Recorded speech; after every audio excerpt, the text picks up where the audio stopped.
Honda power जो है, वैसे तो हाउस होल्ड नेम है ये भी। आप जब भी किसी को पोर्टेबल जनरेटर सेट देखेंगे ना, जिसको इधर से उधर मूव किया जा सके, और वो जो है ना वो होंडा के होते हैं ज़्यादातर।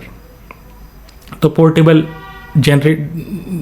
जनरेटर बनाते हैं, फिर टेलर्स बनाते हैं, वो खेत जोतने के काम जो इक्विपमेंट आते हैं, वो ब्रश कटर्स बनाते हैं। ये जो जैसे कहीं लंबी चौड़ी खेतों में झाड़ियाँ उग जाती हैं, या कोई गोल्फ क्लब वगैरह में क्या है घास बहुत बड़ी हो जाती है, या आपको थोड़ी श्रब्स जो झाड़ियाँ होती हैं ना, जो ऊंची घास उग जाए, या ऐसे जो बहुत ज़्यादा बड़े पेड़ नहीं हो, झाड़ियाँ हों, उनकी पत्तियों को सफाई करने काटने के काम आती है।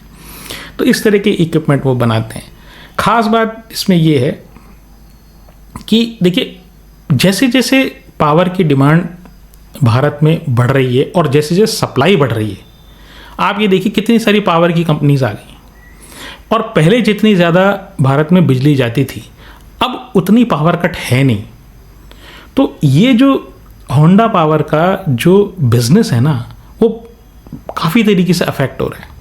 तो अब ये जो इनका जो यूज़ है ना, वो जैसे खेतों में है, फिर ये कोई आप समझें कि जैसे खेतों में बिजली नहीं है मान लीजिए, और या आप किसी लीजरली एक्टिविटी के लिए कहीं पहाड़ों में चले गए, कहीं जंगलों में चले गए, वहाँ आप कैंप लगा के बैठ गए, तो उस तरह की एक्टिविटीज़ में वो पोर्टेबल जनरेटर सेट काम आता है, क्योंकि वहाँ आपको कोई बिजली का कनेक्शन तो देगा नहीं। खेत वाला तो ये होगा कि बगल वाले के खेत से लेगा, खुद के खेत में कोई ना कोई कनेक्शन होगा।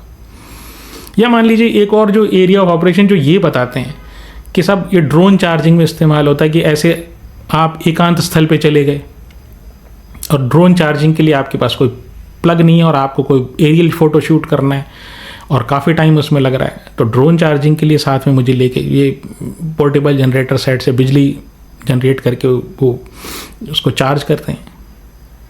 ठीक है, तो इसी तरह की सब चीज़ें ये हैं। लेकिन जो मेन इशू इसमें है ना, वो ये है कि जैसे, क्योंकि इनका ज़्यादातर बिजनेस जो है वो पोर्टेबल जनरेटर सेट से, और पोर्टेबल जनरेटर जब भी काम आएंगे जब भारत में बिजली नहीं होती।